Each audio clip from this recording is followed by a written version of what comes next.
En este bloque dialogamos con José Cruz Campagnoli, el tercer candidato en la lista de legisladores del Frente para la Victoria. Se inició en la militancia en el movimiento secundario en el Colegio Nacional Manuel Dorrego entre 1993 y 1994. Es dirigente porteño del Frente Nuevo Encuentro y desempeñó distintos cargos en la función pública en el municipio de Morón.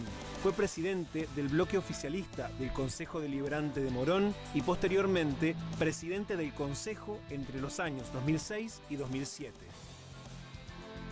José Cruz Campagnoli, muchísimas gracias por venir. No, gracias a vos por la invitación. Iniciaste tu militancia en los 90, ¿no?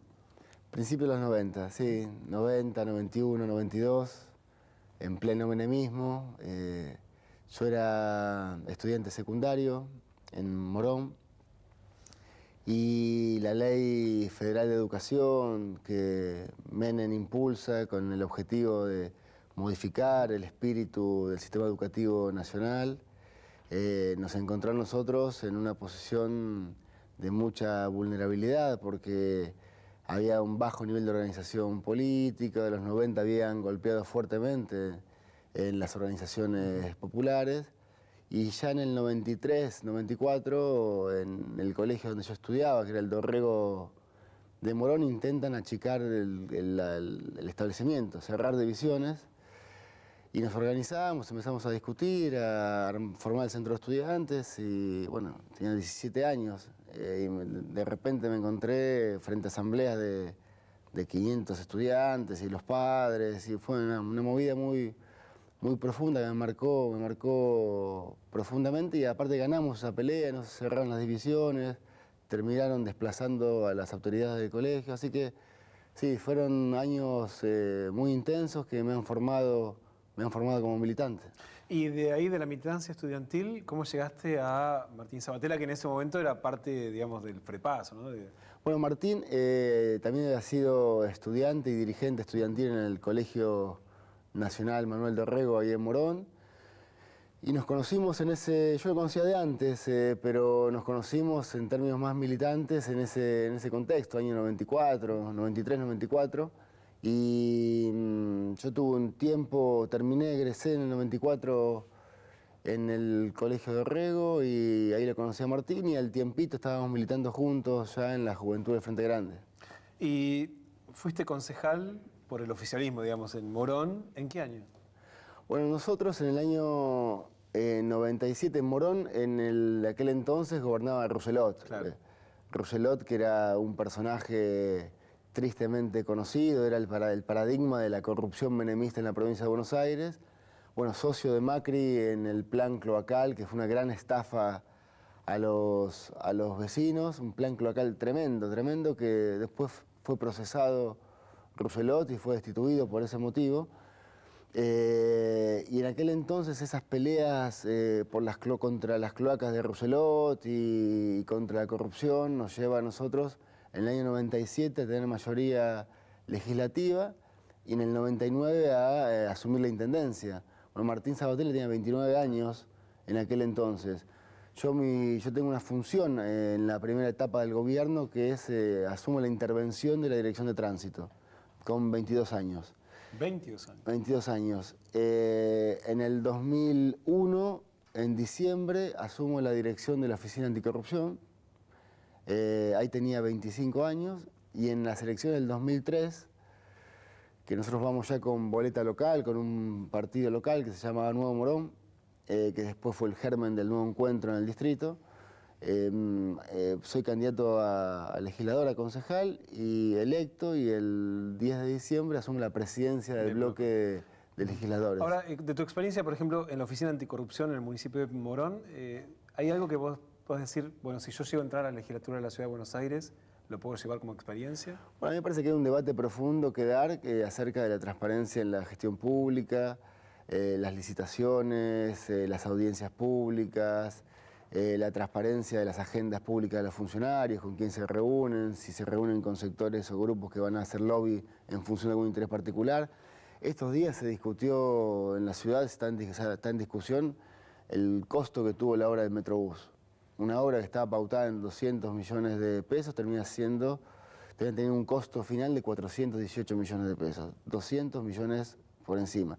Bueno, ahí hay una licitación que tiene claramente falta de transparencia en su procedimiento, los mayores costos que después se asignan sin pasar por licitación. Bueno, creemos que hay que discutir fuertemente en la Ciudad de Buenos Aires qué tipo de Estado, qué tipo de gobierno, y la transparencia en la función pública es un tema central, no solamente porque mejora la calidad de la democracia, sino porque además genera un abaratamiento de los costos, y además porque en muchos casos infringe el Código Penal y los funcionarios tenemos que cumplir con las leyes como corresponde.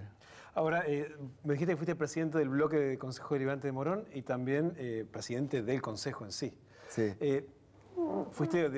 Representabas siempre al oficialismo. Ahora, si entras a la legislatura, al menos por los próximos 2 años, te va a tocar cumplir el rol de legislador opositor. ¿Cómo te imaginas que puede llegar a ser eso frente a lo que fue tu experiencia anterior? Sí, a mí la tarea legislativa me parece interesante, me gusta.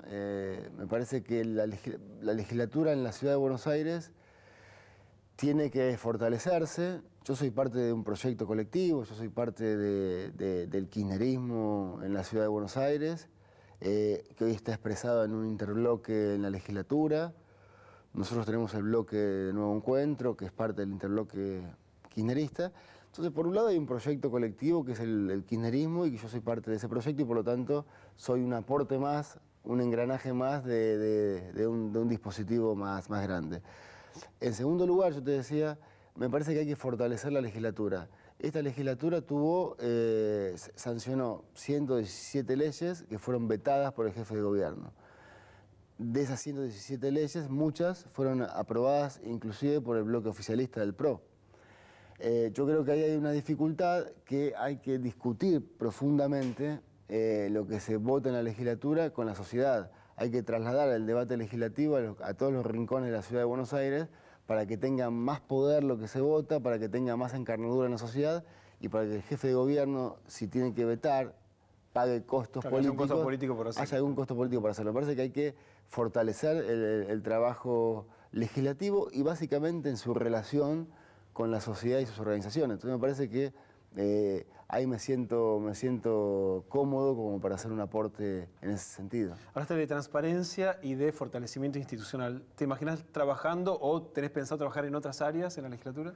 No, a mí me parece que en la ciudad hay un debate profundo en varios aspectos. Por un lado, es una ciudad que tiene un PBI per cápita similar al de varias metrópolis europeas y sin embargo tiene asimetrías profundas, donde en la ciudad de Buenos Aires hay 200.000 personas, el 7% de su población viviendo en villas de emergencia. Hay 500.000 personas que tienen déficit habitacional que la ciudad no lo resuelve.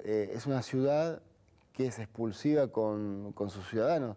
Los hijos de los porteños no pueden vivir en el barrio que sus padres porque el metro cuadrado para comprar una vivienda vale $2.000 o $3.000 y el precio de los alquileres es altísimo. Entonces me parece que hay que enfocar a la ciudad desde un punto de vista más integral y empezar a pensarla cómo esta ciudad puede ser una ciudad inclusiva, una ciudad solidaria, una ciudad que no expulse, una ciudad vivible. Y me parece que el tema de la vivienda es un tema central para abordar y que me gustaría a mí... ¿Y ya tenés alguna idea dando vueltas sobre cómo poder avanzar sobre el déficit habitacional? No, hay una discusión que tiene que ver, por un lado, con avanzar con la urbanización de las villas en la Ciudad de Buenos Aires. El Gobierno Nacional tiene un programa y un plan destinado a la urbanización de villas y hay 100.000 soluciones habitacionales y nuevas viviendas en el país. Bueno, en Morón, la Carlos Gardel, que es una de las villas más emblemáticas, la parte de las casas bajas ha sido urbanizada con 500 nuevas viviendas y la calidad de vida de los vecinos de ese lugar ha cambiado sustancialmente. Donde había manzanas, donde había pasillos, donde había escaleras, ahora hay calles con direcciones. Antes de preguntar ¿dónde vivías? Manzana 4, pasillo... Sé que hay una experiencia que se hizo también en la Villa 19, digamos. Sí, pero de una magnitud más acotada. A mí me parece que hay que urbanizar las villas en la Ciudad de Buenos Aires, hay que discutir profundamente la viabilidad de una ley de alquileres para poner cierta regulación a los alquileres.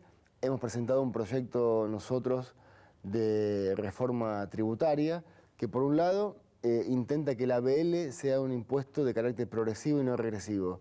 Hoy todas las viviendas tienen un tope del 1% de su valor como máximo en términos de tributo de la ABL. Entonces paga en términos relativos lo mismo una casa en Lugano que una casa en Recoleta. Bueno, hemos presentado un proyecto para modificarlo. En segundo lugar, hemos presentado un proyecto para gravar las propiedades ociosas en Buenos Aires y que ese tributo sea un tributo que vaya incrementándose por la cantidad de años que esa vivienda está en desuso.